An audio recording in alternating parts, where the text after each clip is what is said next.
13ನೇ ಪ್ರಶ್ನೆ, ಭಯೋತ್ಪಾದಕತೆ ಎಂದರೇನು? ಭಯವನ್ನ ಉತ್ಪಾದಿಸುವುದು, ಭಯೋತ್ಪಾದಕತೆ ಅಂದ್ರೆ ಏನು ಹೇಳಿದ್ದಾರೆ ಮಕ್ಕಳು. ಓಕೆ, ಭಯೋತ್ಪಾದಕತೆ ಅಂದ್ರೆ ಭೀತಿವಾದ, ಉಗ್ರಗಾಮಿತ್ವ ಅಂತ ಹೇಳ್ತೀವಿ. ಓಕೆ, ಉಗ್ರಗಾಮಿ ಸಂಘಟನೆಗಳ ಉದ್ದೇಶ ಪೂರೈಕೆಗಾಗಿ ಹಾಗೂ ಭಯದ ವಾತಾವರಣವನ್ನು ಸೃಷ್ಟಿಸುವ ಉದ್ದೇಶ ಹೊಂದಿದ ರಾಜಕೀಯ ತಂತ್ರಗಾರಿಕೆಯನ್ನು ಭಯೋತ್ಪಾದನೆ ಅಥವಾ ಭಯೋತ್ಪಾದಕತೆ ಅಂತ ಕರಿತೀವಿ. ಇದು ಒಂದು ಕಾನೂನು ಬಾಹಿರ ಹಾಗೂ ಸಮಾಜ ವಿರೋಧಿ, ಸಮಾಜ ದ್ರೋಹಿಯಾದಂತಹ ಚಟುವಟಿಕೆ. ಓಕೆ, ಸೊ ಇದರಿಂದ ಏನಾಗತ್ತೆ, ಭಾರತವು ಕೂಡ ಅನೇಕ ಬಾರಿ ಭಯೋತ್ಪಾದನೆಯ ಚಟುವಟಿಕೆಗಳಿಗೆ ಒಳಪಟ್ಟಿದೆ ಅಲ್ವಾ ಮಕ್ಕಳೇ.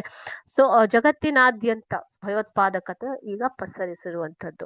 ಸೊ 1993ರಲ್ಲಿ ನಡೆದಂತಹ ಮುಂಬೈ ದಾಳಿ ಇರ್ಬೋದು, 2001 ಡಿಸೆಂಬರ್ 13ರಲ್ಲಿ ನವದೆಹಲಿ ಪಾರ್ಲಿಮೆಂಟ್ ಸಂಸತ್ತಿನಲ್ಲಿ ನಡೆದಂತಹ ದಾಳಿ ಇರ್ಬೋದು, ಅಥವಾ 2008ರಲ್ಲಿ ಮುಂಬೈನಲ್ಲಿ ಛತ್ರಪತಿ ಶಿವಾಜಿ ಟರ್ಮಿನಲ್ ರೈಲು ನಿಲ್ದಾಣದಲ್ಲಿ ನಡೆದಂತಹ ದಾಳಿ ಇರ್ಬೋದು.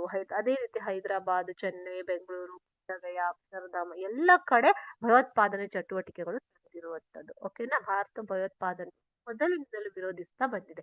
ಸೊ ಭಯೋತ್ಪಾದನೆ ಅಂದ್ರೆ ಉಗ್ರಗಾಮಿ ಸಂಘಟನೆಗಳ ಉದ್ದೇಶ ಪೂರೈಕೆಗಾಗಿ ಅಥವಾ ಭಯದ ವಾತಾವರಣ ಸೃಷ್ಟಿಸುವ ಉದ್ದೇಶ ಹೊಂದಿದ ರಾಜಕೀಯ ತಂತ್ರಗಾರಿಕೆ.